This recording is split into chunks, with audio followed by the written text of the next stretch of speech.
Yvette Carnell. Yvette Carnell had a show last night where she was talking about Roland Martin and talking about Kamala Harris, and I'll talk about that in another topic. But she's talking about Roland Martin brand of politics. Somebody had asked Roland Martin what he thought about the ADOS movement, and he was talking, and he was like, and she was talking about how he didn't talk about ADOS, African Americans, like he was a part of us.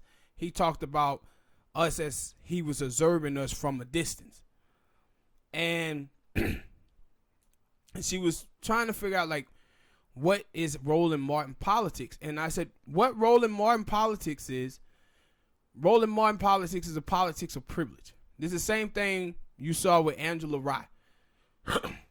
When they was talking about poverty, and Angela Rye was like, nah, my people, we doing good. Right? We doing good. This is the same politics that you see with Roland Martin, is that you have privileged black people in position of power talking for African American community, when the reality is African American community is not privileged. This is sort of like having rappers represent you.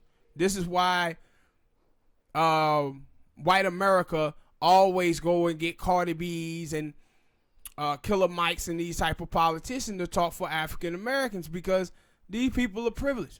They ain't gonna. Huh? I used to always wonder that. Yeah, but that's why they do it.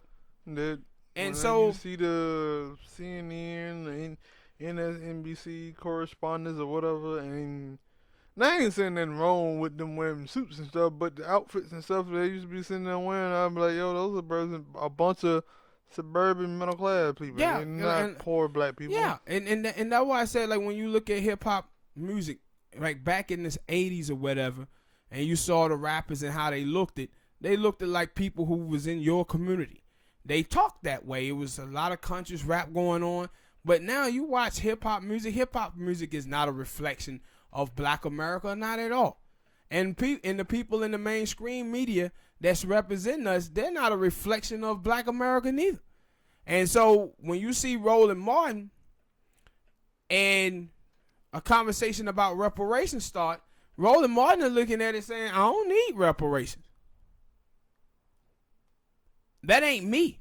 And also, if you keep up with the back and forth between him and Yvette Carnell and Tone Talks, what you constantly see him do is talk down on them. He talks down to them even though he on the same platform as YouTube with them.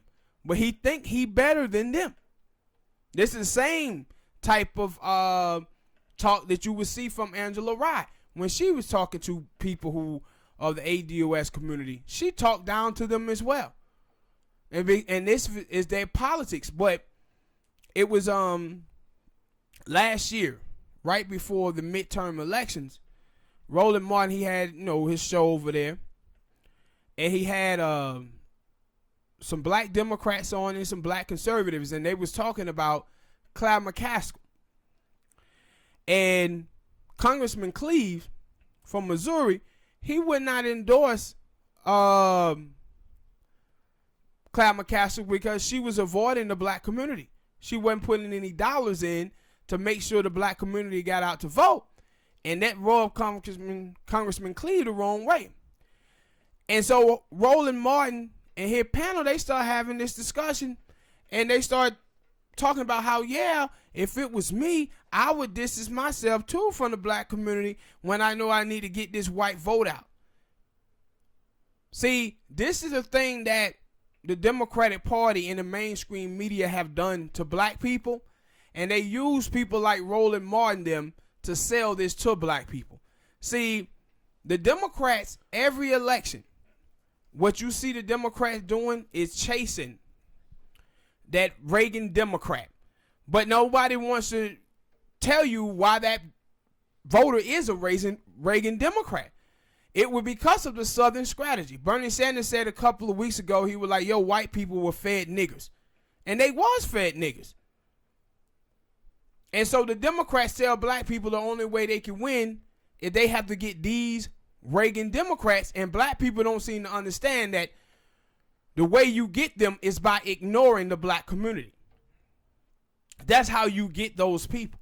So what those people believe in is tax and spend liberals going to get my hard-earned money to these undeserving blacks and Latinos. So that's why you never see them talk about anything for its economics or having a black agenda.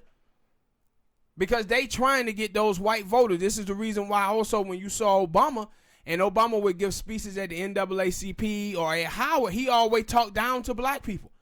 Because Obama wasn't talking to you, the people that was in that room. He was talking to those white people who was listening. This is the same strategy of Bill Clinton in the 1990s. They played black people for fools. They put racism out there from the Republican Party and get black people to just vote against the racist Republicans. But black people actually asking for something in exchange for their vote. No, you can't do that. And the thing is, we as black people, we done went along with this for 50 years.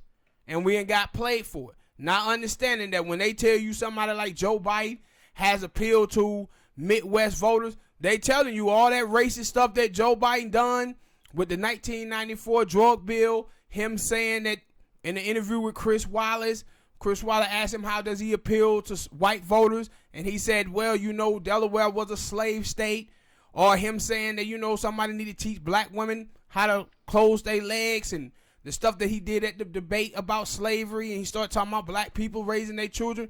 This is the type of stuff that they telling you that can appeal to those white voters. And black people had to get to the point where they start asking themselves, can you continue to be voting for these people who are getting in office by saying they won't do anything to help or improve your life? Is beating the Republicans good enough for you to win an election but lose at life? Because that's what we have been choosing to do. And the Democrats don't even try to sell us on anything else. They sell us on, hey, we the lesser evil. But like the great Dick Gregory said, hell, you still voting for evil. But for 50 years, black people have been looking and saying, well, we all right with that. They rather have AIDS. They rather have HIV than AIDS. They rather be manslaughtered than murdered. That's what black people have been deciding for the last 50 years. And that is the politics of Roland Martin. All right, people, hit that like button, subscribe.